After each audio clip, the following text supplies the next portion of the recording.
Large groups of 7 or 8 people were laying on the sun, playing casually eating lunch on the lawn. It looked like fun to have so many friends like that.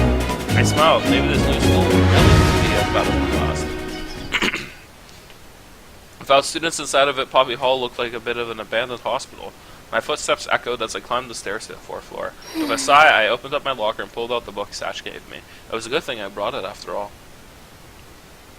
I stepped into the classroom and saw a flash of movement by the window. The boy sat on the windowsill. He jerked up when I came in.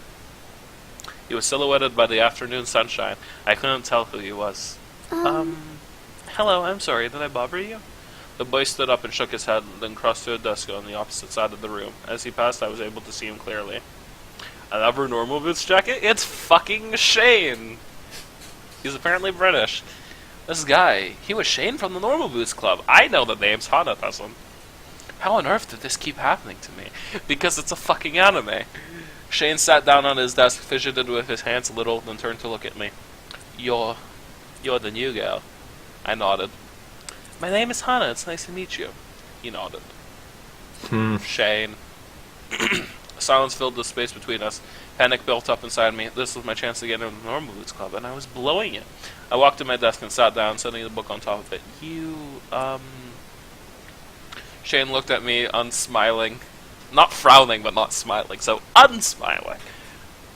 You're part of the Normal Boots Club? Yes, I am. Why? He spoke as if it were a challenge, almost glaring at me. I just saw your jacket, so I drove off. Those jackets are really cool. Okay. Okay. Yes, they are. I like Shane. Silence again. He seemed skeptical, as if expecting me to crawl out of my skin and reveal myself to be a large amphibious reptile. I had to do something. He knew when another chance like this would come.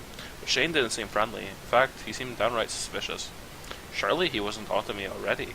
Maybe better not to risk it?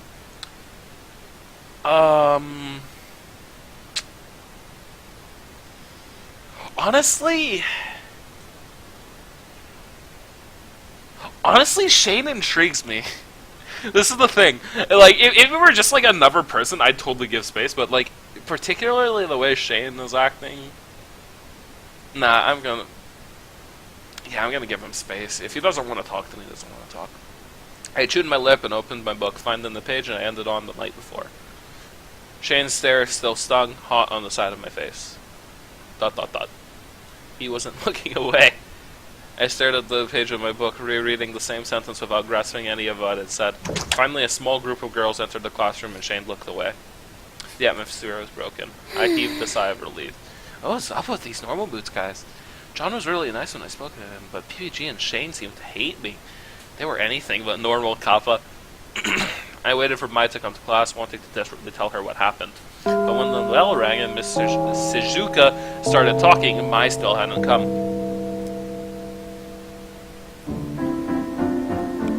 Class came and went, the bell rang, and I was alone. PVG stared at me for the entirety of the class period, his face growing more and more menacing by the minute. How his face wasn't stuck in a permanent frown, I would never know. Shane and John didn't bother talking to me as they left for the classroom, and other students paired up around me. Hey Mimi, would you like to engage in casual discourse for this evening? Fucking robot. Yeah, of course. ...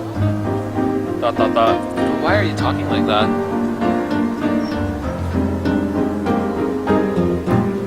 I stuffed my book into my backpack and headed to the dorm.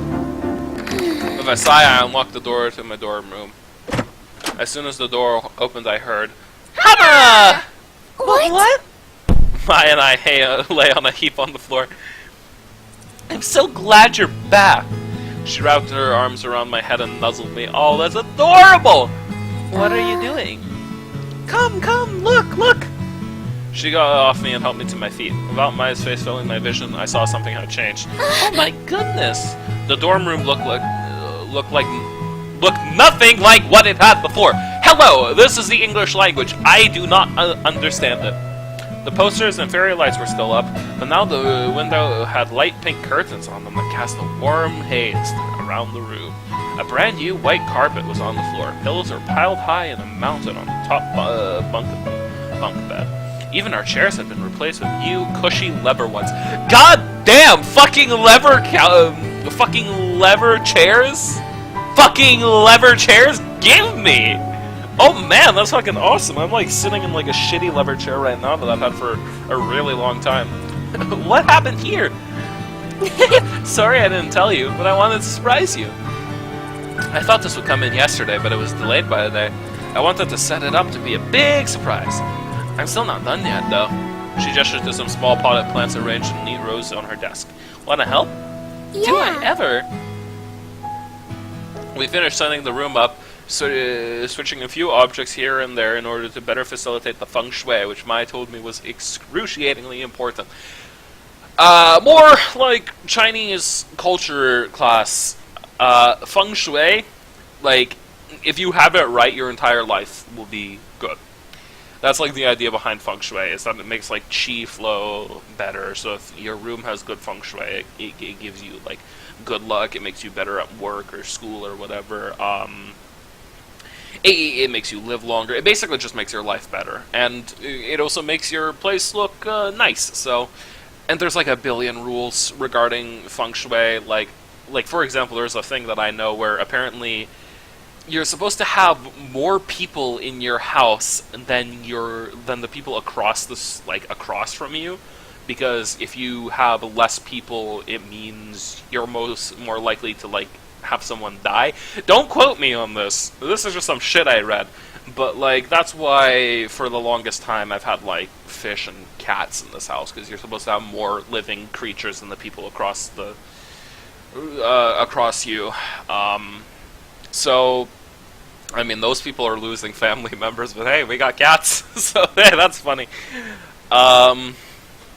She especially wanted to make sure our room wasn't filled with reds and pinks. Was filled with reds and pinks, and coupled items, though for what purpose, I wasn't sure. I'm pretty sure, like, red is supposed to be good luck in Chinese, and I assume something similar of pink, and then coupled items, I'm pretty sure, is supposed to be, like, romance. You can probably Google this shit. We collapsed with heavy sighs on the floor, then heaved great big yawns. It's not even the end of the day yet, and I'm so tired. Me too. Wait! She shot up with a sudden jolt. We should get some ice cream! Really? Ice cream, really? Yeah, Yeah. something to celebrate being roommates. The ice cream here on campus is genuinely good, I promise. I don't know. And I'm paying. Well, if that's the case, you made an offer I can't refuse. Kapahana. Sweet, let's go!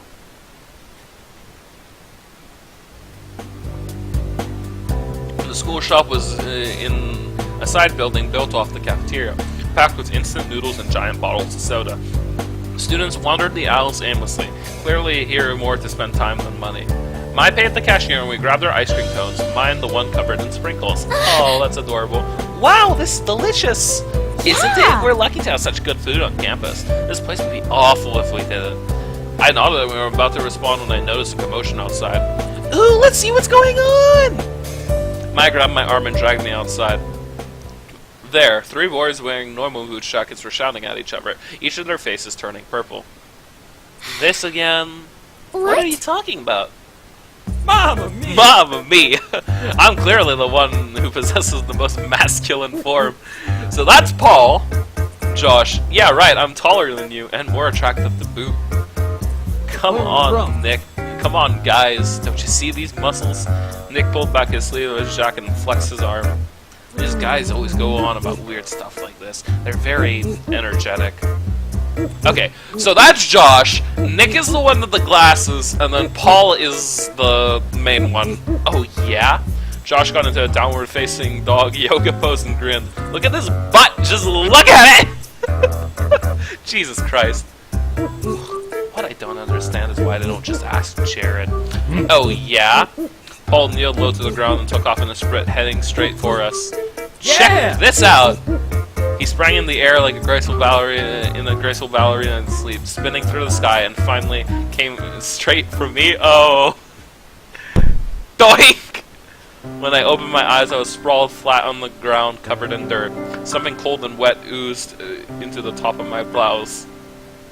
Oh are you alright? I sat up, chunks of ice cream fell from my blouse onto my skirt. Oh! Oh, and this music makes it worse! What happened? Ran into someone, you idiot! My uniform, it's ruined!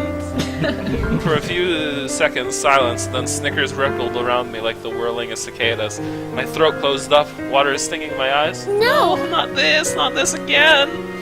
I stood up, prepared to walk away with my dignity when the entirety of the Normal Boots Club suddenly appeared in front of my face. Oh, Hana!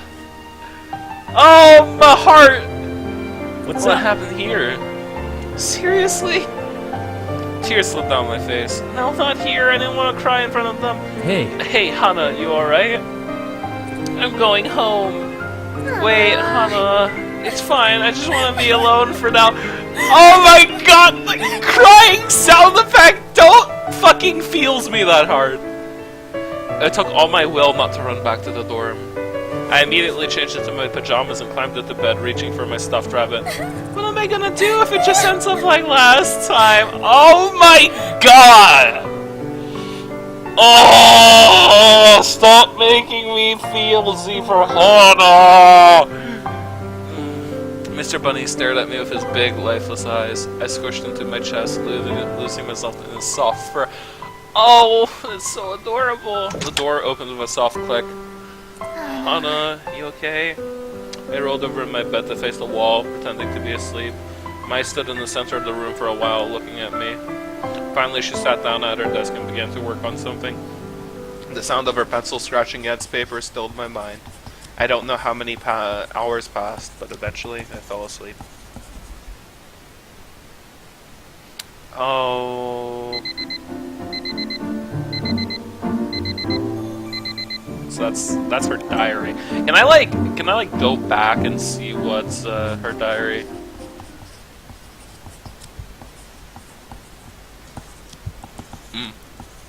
Okay, I see. Oh fuck, I'm scrolling the wrong way. I woke up to the alarm beeping, feeling only dread for the hours to come. After the nightmare that was the ice cream incident yesterday, I never wanted to take another step outside my room. I curled up inside my blankets as the alarm went off. It was only the second day of school and I felt in the same way I did every morning at home. Mai, of course, was already up, and I could hear her hair straight and her clap shut every few seconds from across the room. I felt bad about letting the alarm go on for so long, so I slid my hand out of the covers to switch it off. Hana, get up, sleepyhead. I know you're awake. I didn't even have time to poke my head out before Mai's body slammed into the edge of my mattress, bouncing me up. She jumped from almost halfway across the room. Jesus fuck! Morning! Ha! You can't hide from me, Mai! So sorry. I was breathless and paused to calm my heart before speaking again. Are you worried about what happened yesterday?